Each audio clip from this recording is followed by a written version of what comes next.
दोस्तों, अगर आप भी महेंद्र सिंह धोनी और केएल राहुल को बेहतरीन खिलाड़ी और कप्तान मानते हैं तो हमारी इस वीडियो को लाइक जरूर कीजिएगा। दोस्तों, बेंगलुरु की शर्मनाक हार, लखनऊ ने चिन्नास्वामी में ही तोड़ा बेंगलुरु फैंस का गुरूर। तो पूरा भारत देश बेंगलुरु का मजाक उड़ा रहा है। जहां एक तरफ गंभीर और युवराज जैसे खिलाड़ी अपनी हंसी रोक नहीं पाए, वहीं दूसरी तरफ सुरेश रैना से लेकर सचिन तेंदुलकर, वीरेंद्र सहवाग जैसे बड़े बड़े दिग्गजों ने अब बेंगलुरु की खिल्ली उड़ाते हुए जो कहा, उनकी बातों ने आईपीएल जगत में बवाल मचा दिया है। तो आखिर कैसे बेंगलुरु बन गई है सबके लिए मजाक का पात्र? ऐसा क्या कुछ कहा इन सभी ने? किसके विराट को ठहराया गुनहगार? किसने मयंक की करी है जमकर तारीफ? इन सब के बयान हम आपको दिखाएंगे, लेकिन उससे पहले आपको क्या लगता है, विराट और राहुल में कौन अपनी टीम को आईपीएल 2024 का चैंपियन बना पाएगा? अपनी राय हमें नीचे कमेंट करके जरूर बताइएगा। दोस्तों, चिन्नास्वामी के मैदान पर एक बार फिर बेंगलुरु बेइज्जत हुई। बेंगलुरु फैंस को घमंड था कि उनकी टीम लखनऊ को हरा सकती है, लेकिन एक बार फिर वही हुआ जो 17 सालों में होता आया है। बेंगलुरु के फैंस का ओवर कॉन्फिडेंस एक बार फिर टूटा जब लखनऊ के खिलाड़ियों ने बेंगलुरु के गेंदबाजों की बेरहमी से कुटाई करते हुए पहले तो 181 रन बना डाले। डिकॉक ने अकेले ही 56 गेंद पर 8 चौके, 5 तूफानी छक्कों की बदौलत 81 रन बनाए। अंत में पूरन ने 21 गेंद पर 5 छक्कों की बदौलत 40 रनों की बहुमूल्य योगदान देकर बेंगलुरु टीम के लिए अच्छी खासी चुनौती खड़ी की। हालांकि इस लक्ष्य का पीछा करना बेंगलुरु के लिए ज्यादा मुश्किल नहीं होना चाहिए था, क्योंकि मैदान था चिन्नास्वामी का। यहाँ तो बड़े बड़े चेज होते हैं, बेंगलुरु में दम था, लेकिन लखनऊ के कातिलाना गेंदबाजी क्रम के आगे बेंगलुरु का सितारों से सजा बल्लेबाजी क्रम बड़ी आसानी से घुटनों पर आ गया। मयंक यादव ने अपनी 155 किलोमीटर की आग उगलती हुई गेंदबाजी से मैक्सवेल, पाटीदार और ग्रीन का शिकार किया। विराट और डुप्लेक्सी भी कुछ खास योगदान नहीं दे पाए और 10 ओवर में पहले ही सुनिश्चित हो गया कि बेंगलुरु का यह मुकाबला बुरी तरीके से हार कर अपने घर पर अपनी नाक कटवाने जा रहा है। बस फिर क्या था। हालांकि महिपाल लुमरोर ने अच्छी कोशिश की, लेकिन उनकी मेहनत पर पानी फिर गया। पूरी की पूरी बेंगलुरु केवल 153 रनों पर ऑल आउट हो गई और न केवल बेंगलुरु आईपीएल 2024 में ऑल आउट होने वाली पहली टीम बनी, बल्कि अपने घर पर ही लखनऊ से मिली करारी हार से एक बार फिर बेंगलुरु का घमंड टूटा और इसके बाद हर कोई उनका मजाक उड़ा रहा है। यहाँ तक कि भारत के कई बड़े बड़े दिग्गजों के रिएक्शन में निकलकर सामने आए हैं, जहाँ एक तरफ गौतम गंभीर ने भी कह दिया, मैंने तो पहले ही कहा था कि बेंगलुरु का हमसे क्या, किसी से भी कोई कंपटीशन नहीं। आज तक उन्होंने कुछ जीता नहीं है, फिर भी एटीट्यूड ऐसे दिखाते हैं जैसे उनके पास सब कुछ हो।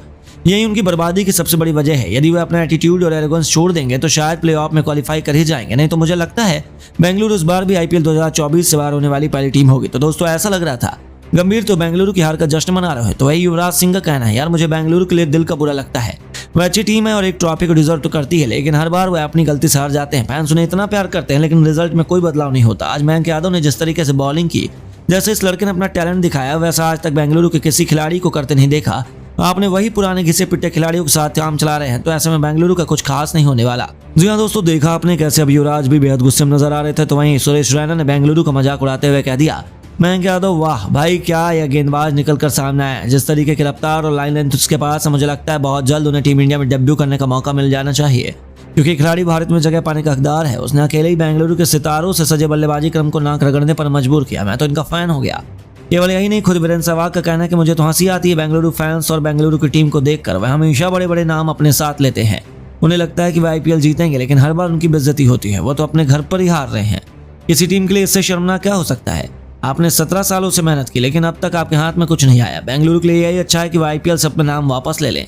वहीं अंत में दोस्तों, खुद सचिन तेंदुलकर ने कहा, विराट कोहली के इस तरीके से बदनामी होती है तो मुझे भी दुख होता है। जब जब बेंगलुरु हारती है, विराट अपने आंसू रोक नहीं पाते, लेकिन कहीं ना कहीं इसमें विराट की भी गलती है। मैं तो मयंक यादव से बहुत ज्यादा इंप्रेस हूँ। उन्होंने कमाल की गेंदबाजी की है और इस युवा खिलाड़ी ने जिस तरीके से बेंगलुरु के बल्लेबाजों को परेशान किया, मुझे लगता है कि उन्हें टीम इंडिया में भी आजमाना चाहिए, क्योंकि ऐसी रफ्तार को बर्बाद बिल्कुल भी नहीं करना चाहिए। और रही बात बेंगलुरु की, तो मुझे नहीं लगता कि वो इस बार भी आईपीएल जीतना तो दूर प्लेऑफ में भी पहुंच पाएंगे। तो दोस्तों, देखा आपने, न केवल बेंगलुरु फैंस आंसू बहा है, बल्कि उनकी पूरी दुनिया में बेइज्जती हो गई है। यहाँ तक कि भारतीय दिग्गजों ने भी उन पर बिल्कुल भी रहम नहीं किया। लेकिन अब आपको क्या लगता है, बेंगलुरु और लखनऊ में कौन आईपीएल 2024 का चैंपियन बन सकता है? अपनी कीमती राय में नीचे कमेंट करके जरूर बताइए। दोस्तों, बेंगलोर की शर्मनाक हार, लखनऊ के चिन्नास्वामी में ही तोड़ा बेंगलोर फैंस का गुरूर।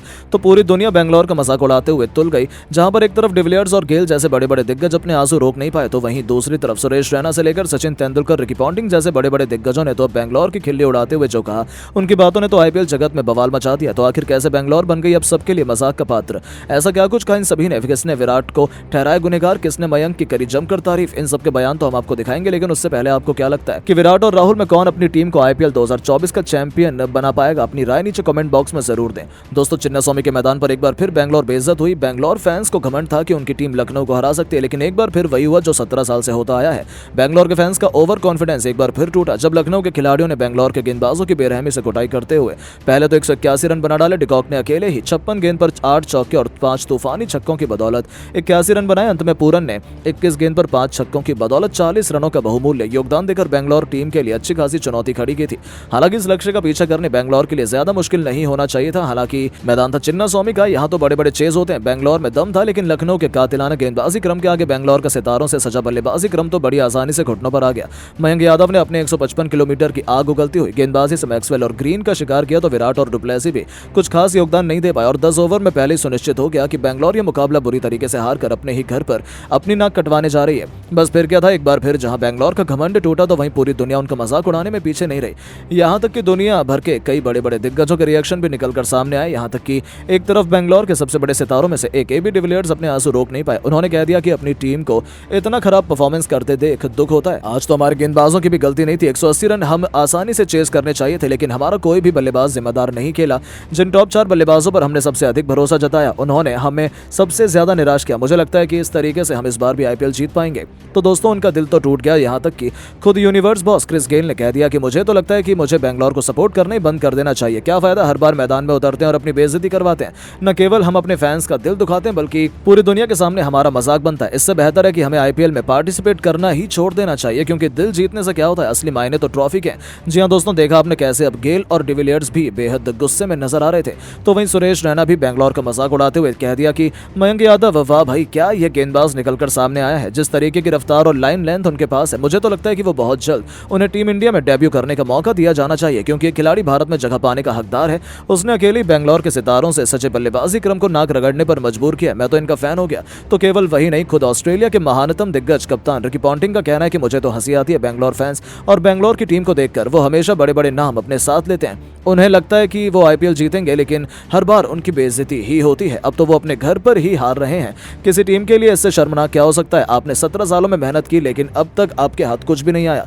बेंगलोर के लिए यही अच्छा है कि वो आईपीएल से अपना नाम वापस ले लें। तो वहीं अंत में दोस्तों, खुद सचिन तेंदुलकर ने कहा है कि विराट कोहली की इस तरीके से बदनामी होती है तो मुझे भी दुख होता है। जब बेंगलोर हारती है तो विराट अपने आंसू रोक नहीं पाते हैं, लेकिन कहीं ना कहीं इसमें विराट की भी गलती है। मैं तो मयंक यादव से बहुत ज्यादा इंप्रेस हूं। उन्होंने कमाल की गेंदबाजी की है। इस युवा खिलाड़ी ने जिस तरीके से बेंगलोर के बल्लेबाजों को परेशान किया, मुझे लगता है कि उन्हें टीम इंडिया में भी आजमाना चाहिए, क्योंकि ऐसी रफ्तार को बर्बाद बिल्कुल भी नहीं करना चाहिए। और रही बात बेंगलोर की, तो मुझे नहीं लगता कि वो इस बार भी आईपीएल जीतना तो दूर प्लेऑफ में भी पहुंच पाएंगे। तो दोस्तों, देखा आपने कैसे बेंगलोर फैंस आंसू बहा रहे हैं, बल्कि अपनी पूरी दुनिया में बेइज्जती हो गई।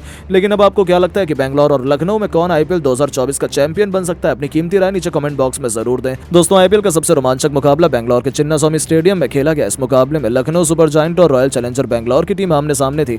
मैच में बेंगलोर की टीम ने टॉस जीतकर पहले गेंदबाजी करने का फैसला किया और लखनऊ को बल्लेबाजी करने के लिए आमंत्रित किया। लखनऊ की तरफ से ओपनिंग की शुरुआत करने मैदान पर डिकॉक के साथ केएल राहुल उतरे। वहीं बेंगलोर की तरफ से पहले ओवर फेंकने आए रेसी टॉपली। लखनऊ के बल्लेबाज बेहद आक्रामक अंदाज में नजर आ रहे थे। इन दोनों बल्लेबाजों ने मिलकर अपनी टीम को बेहतरीन शुरुआत दिलाई। एक के बाद एक कई चौके छक्के लगाए तो बल्ला तो रुकने का उनका नाम नहीं ले रहा था। बेंगलोर के गेंदबाजों की जमकर कुटाई कर रहे थे। दोनों बल्लेबाजों ने मिलकर अर्धशतकीय साझेदारी बना ली, लेकिन पावर प्ले की तीसरी गेंद पर केएल राहुल मैक्सवेल के शिकार हो गए और बेंगलोर को पहली सफलता मिल गई।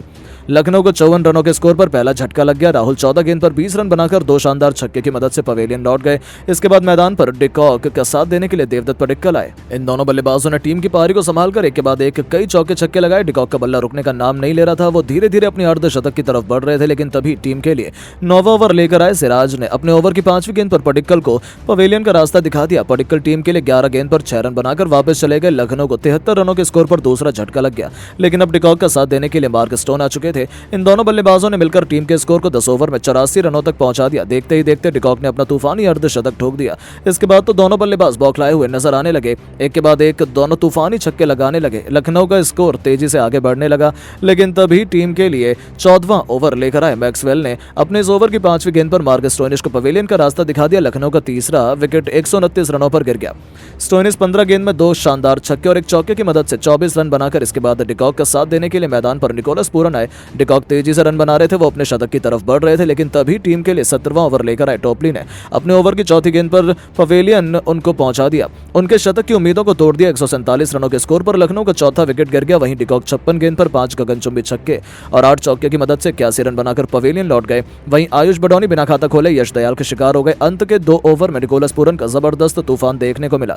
पहले टोपली के ओवर में 3 खतरनाक छक्के जड़े और फिर अंत में सिराज केवल में 2 खतरनाक चौके जड़कर अपनी टीम के स्कोर को 20 ओवर में 181 रनों तक 5 विकेट के नुकसान पर पहुंचा दिया। पूरन 21 गेंद पर 5 खतरनाक छक्के और 1 चौके की मदद से 40 रन ठोके। लखनऊ की खतरनाक गेंदबाजी के सामने बेंगलोर को ये लक्ष्य हासिल करना इतना आसान नहीं होने वाला था। टीम की तरफ से ओपनिंग की शुरुआत करने मैदान पर विराट कोहली के साथ कप्तान डुप्लेसिस आए। वहीं लखनऊ की तरफ से पहले ओवर फेंकने आए एम सिद्धार्थ बेहद ही खतरनाक गेंदबाजी का नजारा दिखा रहे थे। उनके ओवर में बेंगलोर के बल्लेबाजों को रन बनाना बेहद मुश्किल हो रहा था और खतरनाक गेंदबाजी का नजारा दिखाते हुए इन्होंने केवल 3 रन दिए।